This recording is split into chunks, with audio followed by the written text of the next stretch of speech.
Friends, आज कुछ important news हैं आपके लिए, अपडेट्स हैं आपके लिए। उन पर मैं डिटेल में चर्चा करूंगा।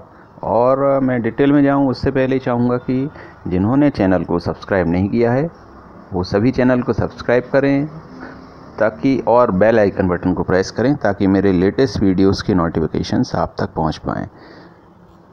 तो आइए देख लेते हैं डिटेल में चीज़ें क्या हैं। आज जो खबर आई है, कल युवा कांग्रेस का प्रदर्शन हुआ था। बहुत ज़बरदस्त तरीके से प्रदर्शन हुआ भोपाल में। और ये सब क्या कारण थे इसके, कि पहला कारण तो ये था कि आपको याद होगा विधानसभा में काफ़ी सारे प्रश्न लगाए हुए थे विपक्षी दलों ने, कांग्रेस ने ख़ास तौर पर। और विधानसभा सत्र परसों ही समाप्त कर दिया गया। तो जो उनके प्रश्न पूछे जाने थे, जैसे कल 11 तारीख को चयनित शिक्षकों की भर्ती से संबंधित भी एक क्वेश्चन था, तो बेरोजगारी का मुद्दा हुआ, ओबीसी आरक्षण का मुद्दा है। ये काफ़ी सारे क्वेश्चंस ऐसे थे जिनके बारे में पूछना चाहते थे, लेकिन क्योंकि सत्र निरस्त कर दिया गया इसलिए ये चीज़ें पूछ नहीं सके। तो इसलिए कल फिर प्रदर्शन किया कांग्रेस पार्टी ने और ये बड़ा प्रदर्शन हुआ था।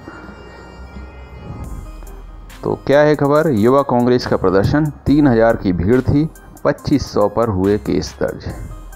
भास्कर ने जो लिखा है, सुपर स्प्रेडर, कोरोना के बीच 1.5 साल में बिना इजाज़त 30 प्रदर्शन, 70,000 जुटे। अब ये खबर मैं यहाँ पर क्यों बता रहा हूँ, क्योंकि बिना इजाज़त प्रदर्शन की जहाँ तक बात होती है तो इसमें इन्होंने चयनित शिक्षकों का भी उल्लेख किया है कि चयनित शिक्षक 1 साल में 12 प्रदर्शन। तो इनका भी ये कहना है कि भाई चयनित शिक्षकों ने जो प्रदर्शन किए हैं पिछले 1 साल में, ये बिना किसी अनुमति के किए हैं। तो ये भी बिना किसी सोशल डिस्टेंसिंग और कोरोना प्रोटोकॉल का इसमें कोई भी पालन नहीं हुआ है। इस तरह की बातें की जा रही हैं। अब आप खुद बताएं कि जब ये प्रदर्शन हो रहे हैं तो इसका एक मूल कारण क्या है। इसका मूल कारण ये है कि जब जनता की मांग सुनी नहीं जा रही है, जनता के हित में कोई काम हो नहीं रहा है, तो जनता फिर सड़क पर भी नहीं आएगी। वो अपनी आवाज़, अपनी मांग कैसे रखे। भाई क्यों नहीं लोगों को रोज़गार दिए गए। आप खुद की जिम्मेदारी समझते हुए आपको रोज़गार के सृजन करना थे और नौकरियां दी जानी चाहिए थी।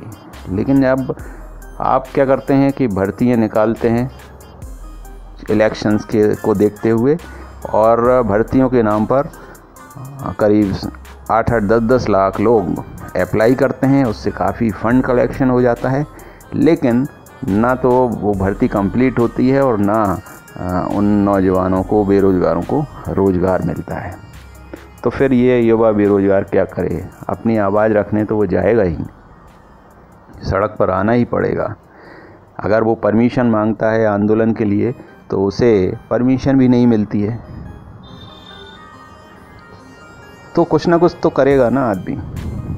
तो आज चयनित शिक्षकों का इसमें लिखा है 12 प्रदर्शन किए हैं 1 साल में, और इसमें कोरोना प्रोटोकॉल का कोई भी पालन नहीं हुआ था। ऐसे ही उन्होंने स्वास्थ्य कर्मियों के बारे में भी लिखा है कि इन्होंने 7 प्रदर्शन किए। 10-12 लोग ज्ञापन दें तो ठीक रहेगा, ये कहना है अधिकारियों का। अब ये तो उन लोगों की हो गई, मान लीजिए विपक्षी पार्टियों के जो आंदोलन है ना, उसके बारे में बात हो रही है। युवा बेरोजगारों के जो आंदोलन है उसके बारे में बात हो रही है। लेकिन सत्ताधारी पार्टी भी तो रोज़ एक चुनावी सभा करती है, कोई ना कोई उनका कार्यक्रम होता है, उसमें हज़ारों की भीड़ इकट्ठी होती है, उसके बारे में कभी कोई जिक्र नहीं होगा। भाई क्या जो सरकार के जो कार्यक्रम होते हैं उसमें कोरोना प्रोटोकॉल का पालन होता है। तो अगर आपको पालन करवाना है तो फिर सभी से करवाएं। तो ये एक खबर थी। दूसरा, शिवराज सिंह जी ने आज बुलाई ओबीसी नेताओं की बैठक। तो ओबीसी आरक्षण का जो मुद्दा है वो बहुत ही गंभीर होता जा रहा है। और विधानसभा में तो स्थिति ये थी कि विधानसभा सत्र चल ही नहीं पाया क्योंकि इतना हंगामा हुआ।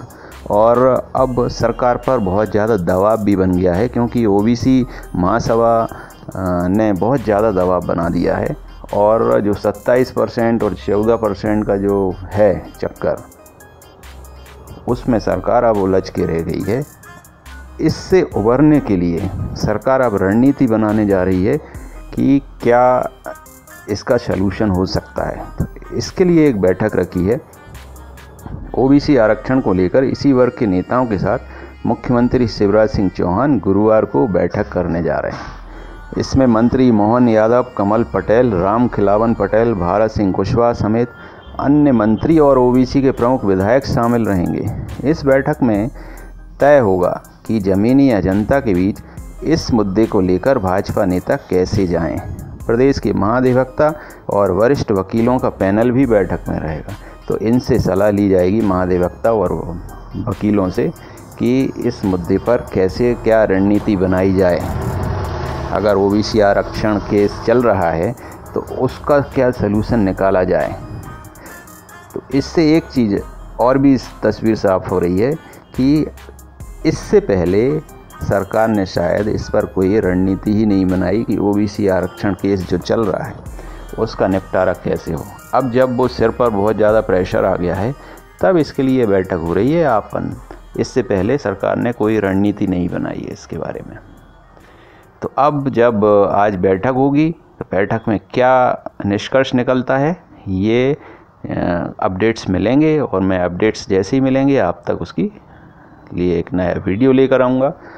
और यही सारी खबरें थी आपके लिए, और हम जल्द मिलते हैं अगली वीडियो में। अपना ध्यान रखिए। Thank you so much.